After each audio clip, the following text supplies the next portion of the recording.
Welcome back to Go Journey Wise. If you're at the stage in life where you want to see the world with curiosity but also with comfort, you're in the right place. We recently spent 7 days in Panama City, 5 days of pure exploration, and we discovered that this city doesn't demand your constant attention. It invites you to explore at your own pace. Today, we are sharing our Go Go guide to traveling Panama City the wise way.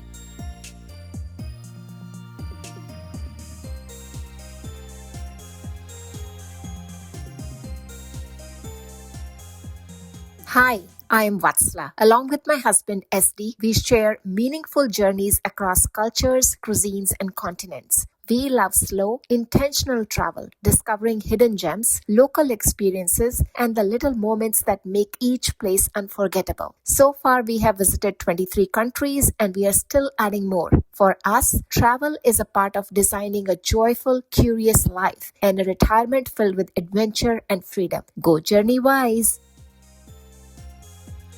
First surprise, Panama doesn't really do seasons. It's either dry or dramatic. So, there come the rain clouds. I'm very sure it's going to rain. We are taking a chance. We are sitting out here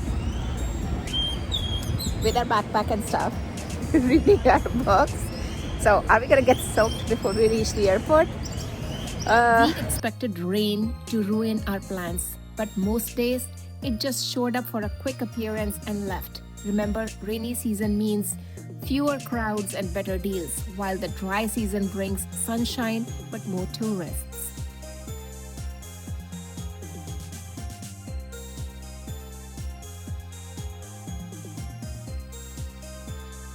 And when we were trying to come to this location and we looked at the weather and all, I thought that, oh, we should go in the dry season. It's a good idea. But it is so hot here.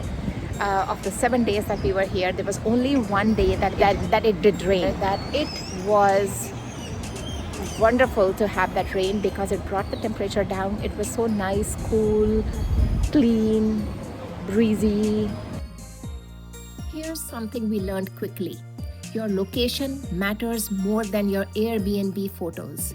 We booked for comfort, but we got a full-on festival right outside our window.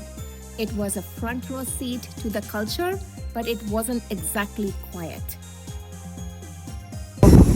Where we will be staying in Panama. Holy moly! Look at that! Look at the view. Oh my goodness. Oh my goodness. This is just so beautiful. So before you book, check the local calendar because your peaceful stay might just come with a high decibel soundtrack. If you want quiet, look towards the financial center. If you want soul and history, Costco Vallejo is the place. Just check for festival dates first.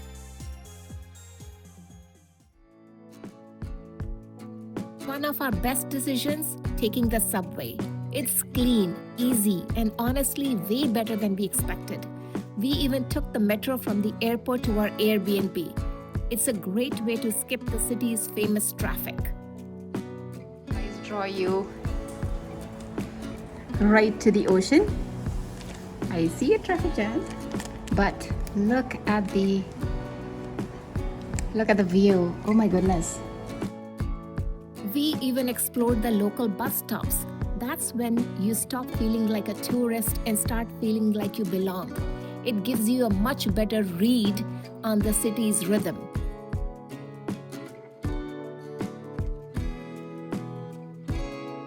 Don't rely too much on taxis. Let's just say consistency is not guaranteed. We stuck with Uber. It's affordable. The price is set in the app, and it removes the stress of negotiating fares in a different language.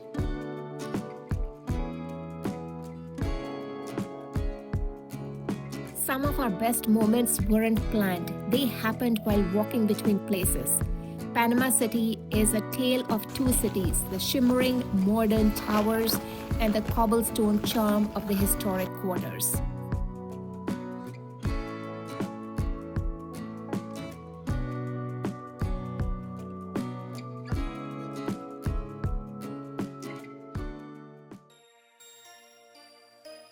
We tried planning everything and quickly realized Panama is not a checklist city.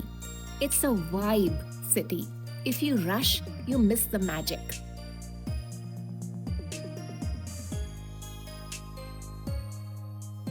Found we found the statue of Juan Carlos, one of those early explorers from Spain who came to this part of the world. Vatsala is trying to take a picture of the plaque, which of course is in Spanish, Whether and you are we will walking try. or just pausing for a view, Panama City has a way of turning even a passing ship into a memorable moment.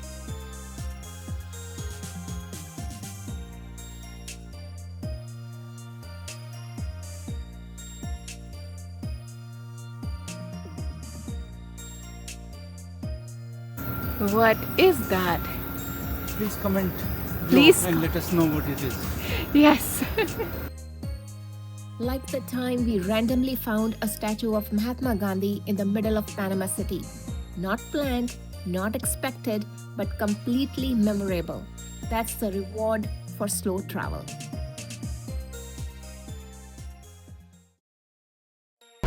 This statue of Mahatma Gandhi is next to Cinco de Mayo metro station. On day 5, we hit Flamenco Island at the end of Amador Causeway. It's peaceful, scenic, and has a completely different vibe from the bustling city center. It's the perfect spot to watch the ships queuing up for the canal. You can look at the number of ships waiting to enter the Panama Canal on the Pacific Ocean side of the Panama Canal near Panama City as we come into land into Panama.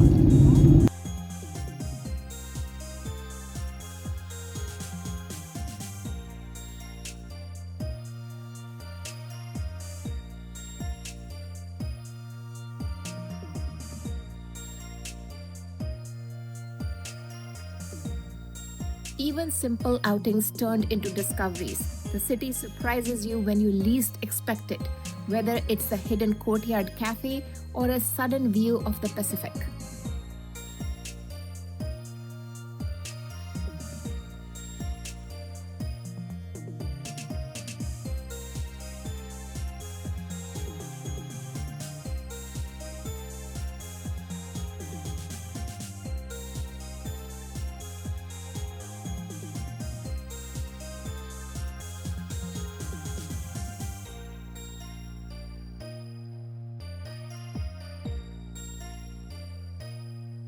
Panama is all about contrast.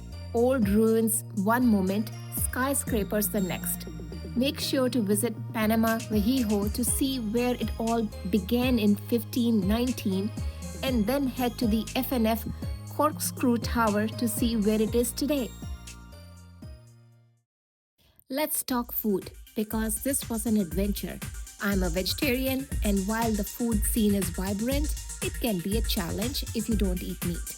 I lived on a lot of omelets. Watermelon and cantaloupe juices. Cheers.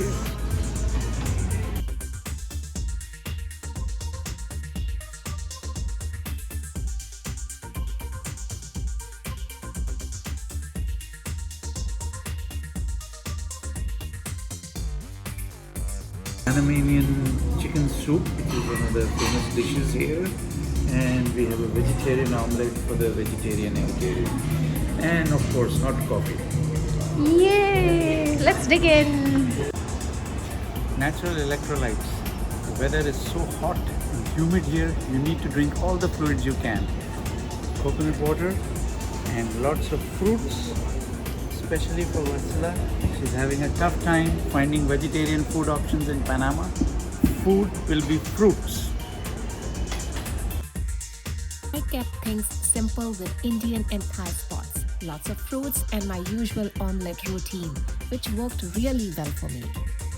And if you are a meat lover, you will find even more variety across the city.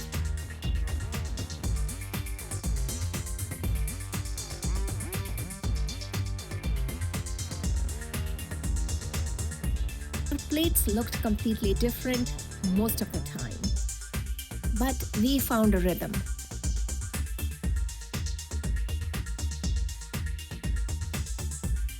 Airbnb yet. We saw this local place where lots of people were enjoying their breakfast. This is a place which is frequented by taxi drivers, local people and all. So we decided, why not try it out and let's have a breakfast. So we did order it, and as you can see, we ordered eggs and Omelette and tortilla, corn tortilla with coffee. coffee. No is sugar. delicious. This is tamarind infused mocktail, which I tried once in Puerto Rico and I really loved it. So I'm hoping that I can recreate the same experience once again. So let's see. Oh wow. Not same, different, but nice.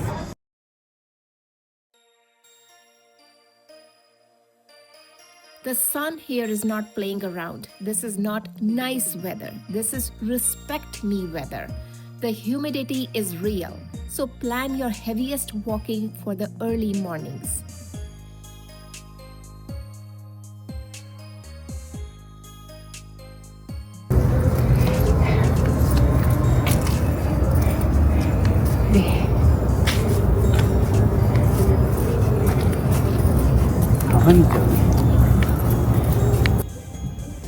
So this is us. I think we are halfway through. It's an incline for sure. We are sweating. Please bring water. We do have water, but not enough. We do not know how further up we still need to walk. But we are obviously sweating, so It's hot. it's hot. The challenges that we are facing. Number one, it is extremely hot. As you can see, we are sweating. So that's not possible. We did come equipped with a lot of water today, so that is good.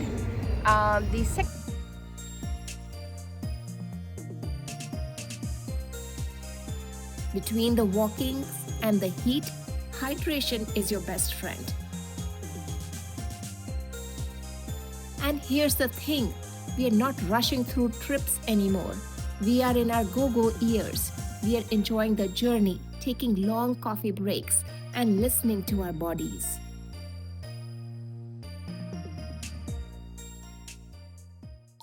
If only packing for a week in the tropics were as effortless as a midday nap on a park bench. To make sure your trip stays as stress-free as this local resident, you have to start with the right gear. Pack light, breathable clothes. Think linen and moisture-wicking fabrics. You will thank yourself the moment you step out of the airport. It's one thing to look the part, but another to feel comfortable when you are clocking 10,000 steps in the humidity. Even the most breathable outfit won't save your day if your feet aren't happy. Comfortable, waterproof shoes are non-negotiable. I wore my Vessies the entire time, perfect for sudden rain showers and long days on the cobblestones. Once your feet are comfortable, you tend to relax and just soak in the sights, which is exactly when things start to go missing. And then there's Estee's hat. It was very much with us when we arrived, but by day 5, it had clearly made other plans. We checked everywhere and we are convinced it just wanted to stay back in Panama. Sometimes the city takes a little souvenir from you. We felt incredibly safe throughout the trip, but we stayed aware. Like any big city, just use common sense, especially in crowded areas during Carnival.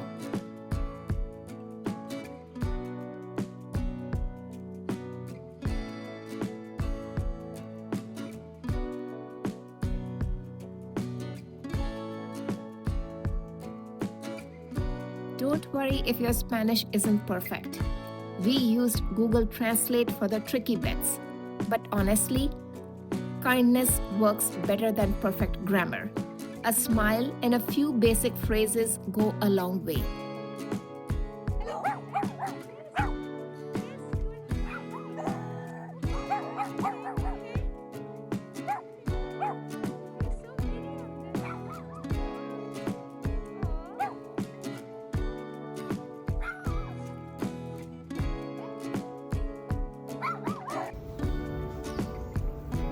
That's a sloth. Now he's sitting and he's watching all the dogs, which is across the street from him. And all the doggies are right there. So he's watching them.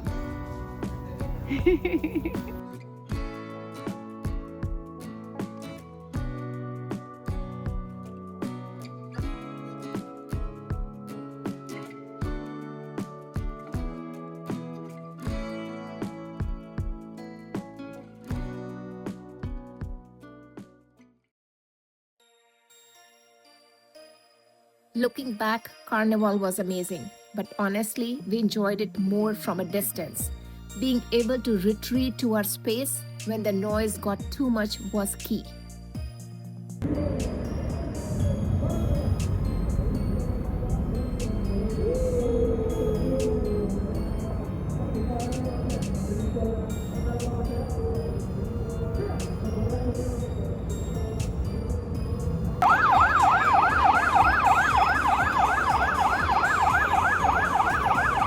Because not every experience needs to be in the middle of the crowd, sometimes the best seat is the one you didn't plan.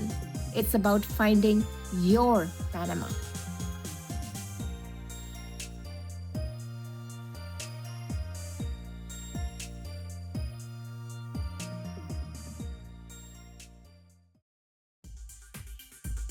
Now, let's get into the part everyone talks about, the budget. What does a week in Panama City actually look like for two people in their go-go years? We tracked everything, from the big flights down to the street side coconuts. First up, getting there. Our flights cost us 1,976 Canadian dollars. If you are a planner, booking early for the February dry season saves you a fortune. If you come during Carnival like we did, prices will have a festive spike. But for us, worth every penny to be in the heart of the action.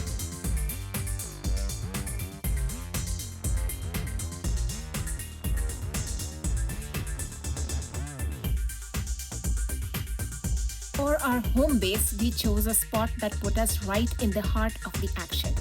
The biggest pro, the views. There is something incredibly grounding about waking up to the Panama skyline on one side and the Pacific Ocean on the other. Being centrally located meant we were never far from a great coffee shop or a historic plaza, which is exactly the kind of ease we look for in our go-go years.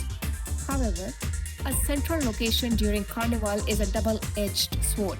While we had the front row seats to the parades, we also had the front row seat to the music, which didn't stop until 4 a.m. Also, a quick lesson for my fellow Airbnb fans. While having a kitchen is great, we found that for a short 7-day stay, buying every staple from scratch, oil, salt, pepper, the works, just didn't make sense. We ended up donating a lot of groceries to the next guest. If you prefer peace and quiet, a hotel in the financial center might be your speed. But if you want to feel the soul of the city, staying central is the way to go. For our 7th nights, in the middle of it all, we spent 726 Canadian dollars. Filling your days in Panama City is like traveling through a time machine. One moment, you're walking through the 16th century ruins of Panama Viejo, and the next, you are watching a massive cargo ship navigate the 21st century engineering of the Miraflores locks. The biggest pro for us was the incredible variety. You can go from the vibrant, colorful history of the Biomuseo to renting quad bikes on the Amador Causeway for a bit of a breezy, active fun. However, the con here is the heat. It's the real factor. We quickly realized that if you try to treat Panama like a checklist city and rush from one landmark to the next, the humidity will win. Our best move was planning one major activity for the morning and leaving the afternoons open for those unexpected discoveries, like that statue of Mahatma Gandhi we stumbled upon by total accident. Whether you are a history buff, a nature lover, or just want to watch the ships queue up for the canal, there is so much that is either free or very low cost to enjoy. For all of our entry fees, tours, and island outings, we spent a total of 110 Canadian dollars.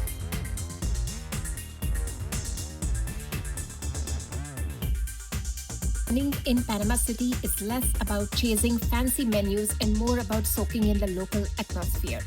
We loved finding spots like Cafe Coca-Cola, the oldest cafe in the city. Sitting in a booth that's been there since 1875 gives you a real sense of history. And the pro is definitely the authentic local prices.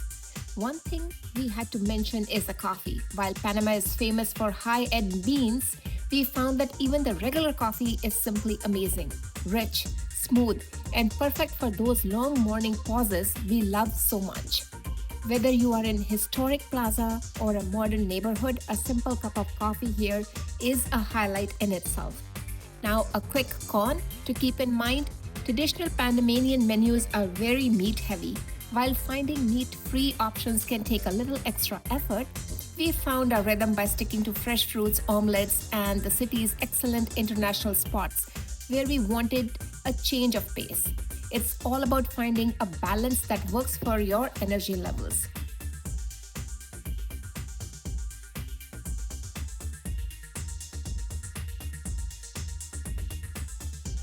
For all our meals out on the town, we spent 504 Canadian dollars. Local transit. Getting around cost us 292 Canadian dollars. The metro is a steal, clean, fast, and incredibly cheap. We leaned heavily on Uber. It's affordable and saves you the headache of negotiating taxi fares in the heat. It's the wise way to save your energy for the sightseeing. In Panama City is a visual feast, especially if you're looking for authentic molas, the incredible hand-stitched textile art from the Guna people. The pro here is the cultural connection. The con is that it's very easy to overspend in the high-traffic tourist shops. And then there's the accidental souvenir, like Este's favorite hat. It decided it liked Panama so much it was going to stay here forever. Sometimes the city takes a souvenir from you instead, and you end up buying a replacement in the next town. Whether we were buying intentional treasures or replacing Este's lost gear, for this category, we spent 7 Canadian dollars.